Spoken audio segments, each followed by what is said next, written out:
Yan, good morning, good afternoon, good evening. Start tayo ng ating ride for today. Time check, it's 10:16. Hindi kasi ako nagising kaninang maaga. Ang plano ko is all ride sa afternoon or paggabi. Late afternoon hanggang maggabi. Kaya lang, nakita natin yung weather. Makulimlim, maulap. Ganyan yan since yesterday. Not yesterday, kagabi, yung late afternoon. Kaya lang kagabi sobrang init ng Singaw, kaya hindi tayo naka-ride. So ngayon, let's take advantage of this good weather for me. Medyo maganda-ganda yung panahon dahil umulan kaninang umaga pala. Yan, may mga tubig-tubig pa ng konti. So hindi masyadong mainit yung singaw ng araw. Ang kalaban lang natin ngayon is if dalawa lang yan, kung isa ay araw or ulan. So either way, kung yan ang nangyari, kailangan natin umay. Kasi yung weather yung araw, sakit sa malang. Hindi nga ako nag-sunblock, pero nag-long sleeves na lang ako para handa tayo kung anong nangyari. Pero hindi ako nag-sunblock, wala na. Kung pula naman, medyo tayo magtuloy-tuloy mag-ride, pero depende kung gaano kalakas. So yan, titignan natin. So yan, dito tayo sa pupunta sa may lugar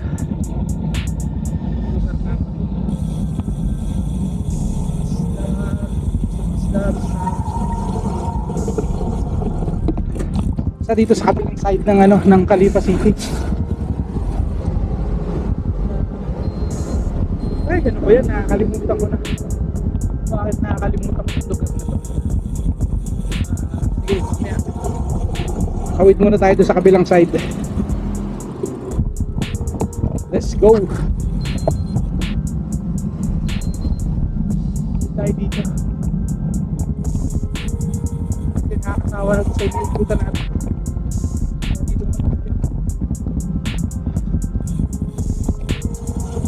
Al Raha. Dito sa Al Raha side tayo. Madami pa rin tayo. So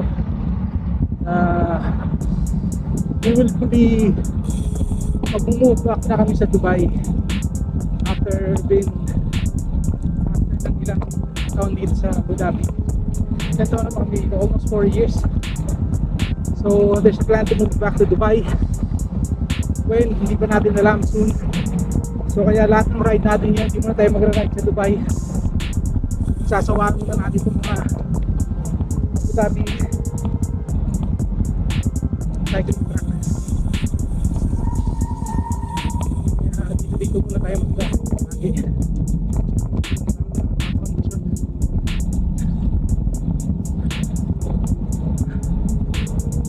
Hopefully pag nakapunta tayo sa Dubai, magkaroon tayo ng kasama tayo sa mga grupo.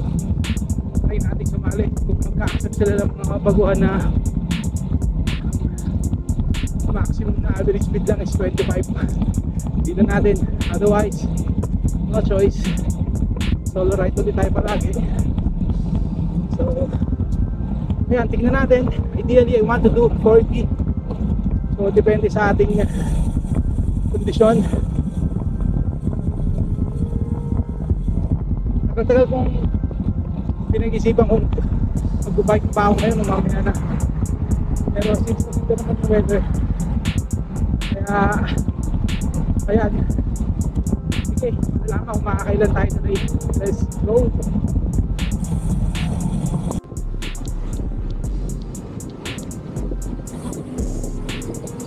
Medyo dito maganda rin mag-ride dito kasi yan, tuloy-tuloy din yung track.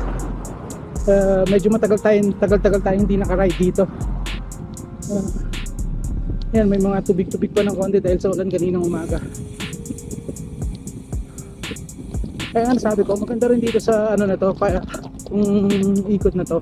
Kasi yung ikot na to, I think around 6 or 7 kilometers ang isang ikot. Kaya yung mga bahay-bahay dyan, sa kabilang side yung mga building sa Alraha. Yung ano, beyond that yung mga building dyan, yung Alraha Beach. So ito Alraha side. Kaya muna natin to. Gagamitin muna natin ang gagamitin tong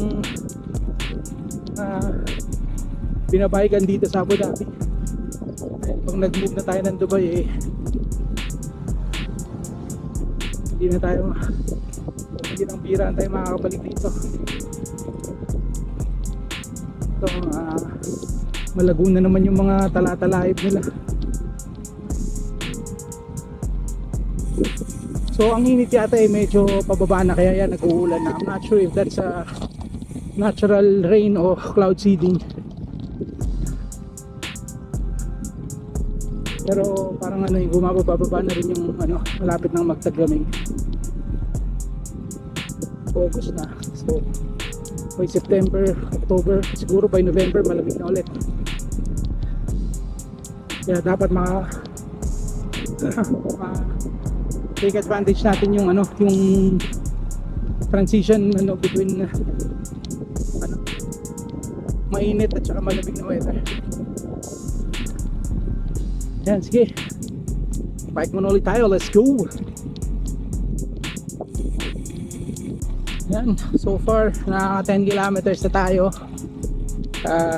28 minutes. Ganda ng panahon, pati ang hangin maganda. Hindi presko yung hangin. Hindi masyadong mainit yung singaw. Mainit pa rin pero hindi siya ganun grabe. Well, anyway, on that note, shoutout muna tayo. Shoutout sa mga subscribers natin. Thank you po sa support niyo. Sa mga bagong subscribers natin po, welcome po sa inyo lahat. Salamat po sa pag-subscribe niyo.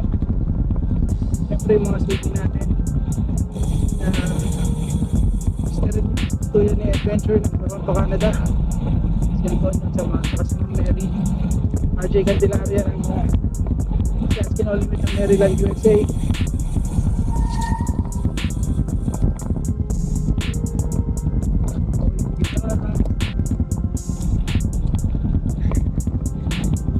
Si Pumoy, si Enola Alone, at saka yung ano, sa mga bago nating subscribers, si Fort Cliff ng Cebu. Shoutout sa mga taga Cebu dyan. Shoutout sa'yo, Mr. Fort Cliff, salamat sa support mo. Ito lang weather ngayon. Kitang-kita ko yung may mga tubig pa dahil tulad kanina. So kung makakarami tayo ngayon, wala tayong excuse na mainit. Uwiin natin yung mga hindi natin na ride itong nakaraang araw.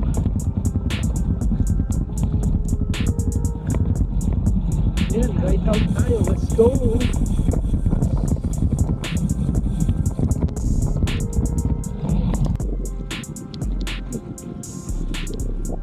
Ako po, ito ang sinasabi ko, tumubungo-bungo na yung araw.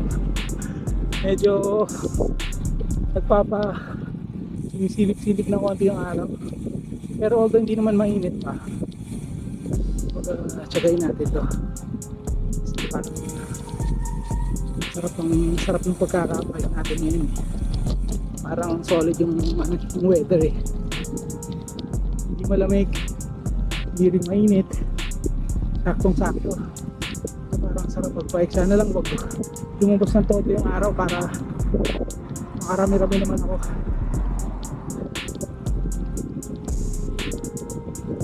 Kaya ito,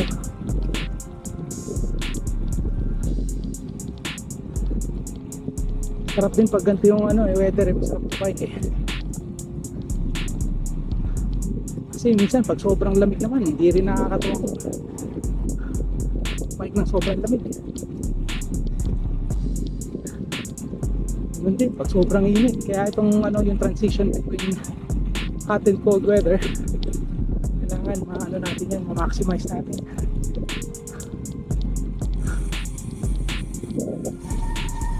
So maraming mga pila community dito ng Alraja. Dito sa right side ko, dito sa left side ko, open na yan, open area. Bumabaha pag umuulan ng malakas, ang bumabaha dyan. Ito binabaha dito pag umuulan.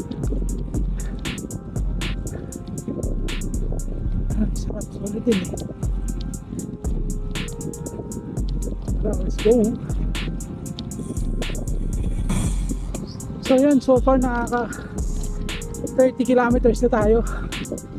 Pero kasi contemplating ko itutuloy ko pa ba o hindi, kasi akala ko hindi mainit, mainit pa rin pala. Ang temperature ngayon is 35. Ang walang araw na ganyan na 35. Pag mahangin hindi maramdam, pero kung nawala yung hangin eh, yung katawan parang kala mo eh, sinisip na lumiliyab eh, sobrang init eh. Nag-iisipan ko pa, ito pa lang kasi yung exit, sige siguro i-push na natin hanggang 40. Tingnan natin, gapangan na lang natin yung 40. Mainit din ha, kasi hindi naman ako pumapadyak ng todo-todo, pero yung pagkakit ng heart rate ko eh, lumalagpas ako sa zone 2. Nasa halos 150 na yung heart rate ko. Eh as in ano lang, chill ride lang ako dapat ngayon eh. As in enjoy ko lang dapat yung weather eh. Pero nahahaputin pala ako dahil mainit pa din kahit pa paano. Hindi na siya talaga kasing init pag may araw, kasi iba pa rin yung makadrain yung araw eh. Pero yan, sige, lumagpas na ako sa exit. No turning back na to. Kasi ang isang round is 6 point something kilometers. So isang ikot na lang tayo, tapos doon na natin sa loob ng neighborhood ko ano, natapusin na 40 kilometers. So maybe hindi na, depende, hindi na natin sa sitwasyon ano yung magiging condition ko. Ang init, yung pako rin ang init na, ang init parang lumiliyab eh. Pero yan, sige, kasi ito banda rito, ito hindi mo nararamdaman. Pero may time na pag nawawala yung hangin, sobrang init, as in doon part na tumataas yung heart rate ko, yung pag sobrang init na, especially banda doon sa may ano, may bandang mga ano, sa mga food truck, dahil siguro sa mga generator nila or something. Kaya sobrang init doon, at saka walang hangin doon. Hindi ko alam kung walang hangin doon. Ito hindi maramdam eh, masarap eh. Pero once tumigil ka or medyo bumagal ka ng konti, kasi pag may mga tawiran ng tao, medyo binabagal ako syempre. Ayun, parang akala mo eh, sinipan yung katawan mo eh. Kaya yan, titignan natin. Wala na. Pag hindi na kaya, wala namang pilitan to eh, di ba? Pero ngayon, hangin. Kaya ganyan, pag malakas ang hangin, kahit mahirap pumadyak, okay lang, kasi hindi mo tarap na mainit eh. Diba kasi yung katawan mo ay parang lumiliyab. Yan, sige, let's go. Ayan, ditong party sobrang init din talagang, parang ang katawan mo ay sinisilaban na sa init. Dahil siguro sa mga food truck na to, kaya sobrang init dito. Tsaka walang hangin kasi, hindi mahangin dito. Yan, ang init dito as in sobra, parang yung katawan ko ay sinisilaban sa init. Hanggang doon sa ano, sa paglagpas natin dito, ang init.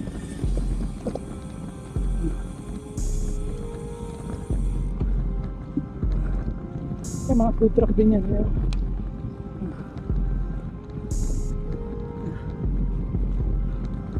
Yan, dito medyo mahangin na ulit ng konti, pero banda ron mainit ulit.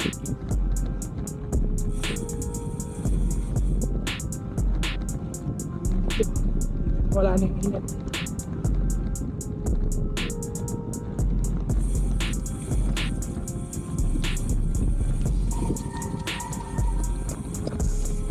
Dito yung sobrang init. Ayan, oh my goodness. Holy. Init. Init dito.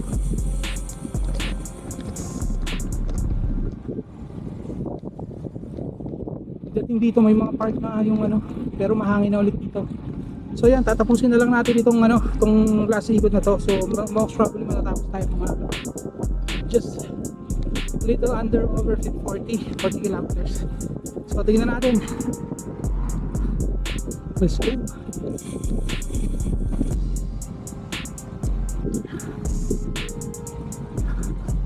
Ayan, itong intersection na to, diyan ako dati pumapasok para pumasok dito sa bike track na to. Kaya lang masyadong mataas yung mga bangkay na dyan eh. Yan yung bahay namin dyan sa opposite side nito. So hindi tayo mag-exit dyan, hindi tayo mag-exit sa may walang traffic light para pagbibigyan lang tayo ng mga kotse. Tapos exit na tayo. Baka hindi ko na matapos yung hanggang 40, pero right now nakaka 34 kilometers na tayo. So 2 kilometers lang. Probably mga 36, 37. Baka tapusin na natin 40, konti na lang eh. Kung na lang ikot-ikot sa loob. Ito maraming mga ano dyan. May Lavazza coffee shop. Hello Lavazza, let's go!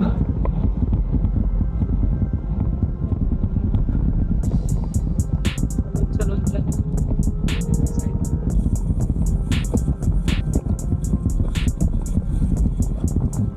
So yan, mag-exit muna tayo dito. Tapos ikot-ikot na tayo sa loob until we reach the 40 kilometer mark. Hey, grabe, pagod din ako dun ah. So yan, let's go, see you at home.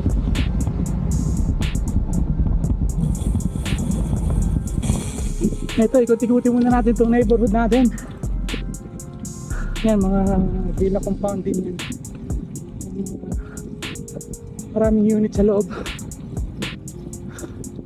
Maganda bahay dito. Yan, itong orange na to. Maganda bahay dito.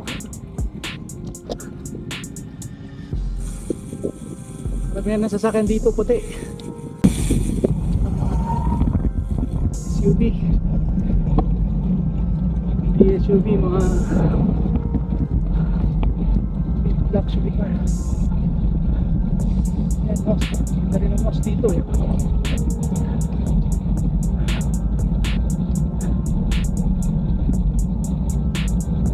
Wala.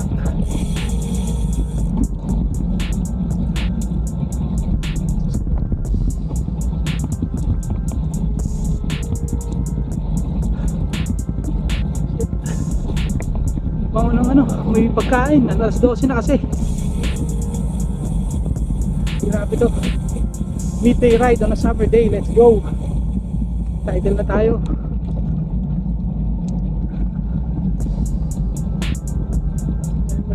Maganda to sa area dito kasi tahimik siya, malayo sa ingay ng city. Kasi this area is about 30 minutes away from the city. Pinakamalapit na mall dito ay merong Masdar Mall, Masdar City Center pala, Yas Mall.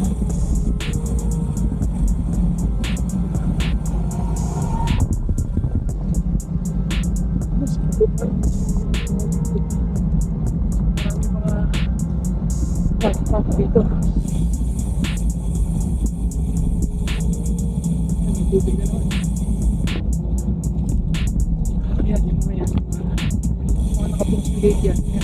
Hila compound yan. Sa loob yan maraming unit na to. Parang mga ampapan. Pero merong malalaking villa na hindi naman po na talagang isang pamilya lang natin.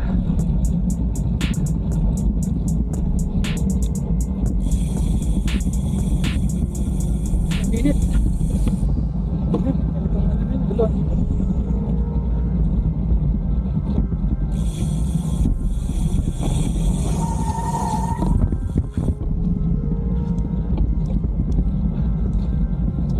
Lang natin to. So ang aking neighborhood, very tahimik, parang Pilipinas din, parang sa Pinas. Pero ito talaga maluwag ang kalsada, tsaka may mga a lot of parking sa labas. Yan, sige, Tapusin ko muna itong 40 kilometers. Let's see you at home. Let's go. Ito, sakto itong pag-uwi natin. Mapatak na yung ulan. Malalaking butil yung patak ng ulan. Maambo na, I mean. Pero malalaki yung butil. Hindi tuloy tayo nakaabot ng 40, 37 o 38. Bali, round off na lang yan. So, malapit na tayo sa bahay. Home sweet home na tayo. So hanggang dito na lang muna ang ating video for today. Thank you Lord for the safe ride. Hanggang sa muli. Salamat po sa mga nakaabot dito. Sa mga subscribers natin na hindi pa nakaka-subscribe, pa-subscribe na. Sa mga nanonood na hindi pa nakasubscribe, subscribe na po kayo. Maraming salamat po. So yun na, if you find this entertaining, interesting and helpful, please like, share, and subscribe. Let's go, see ya.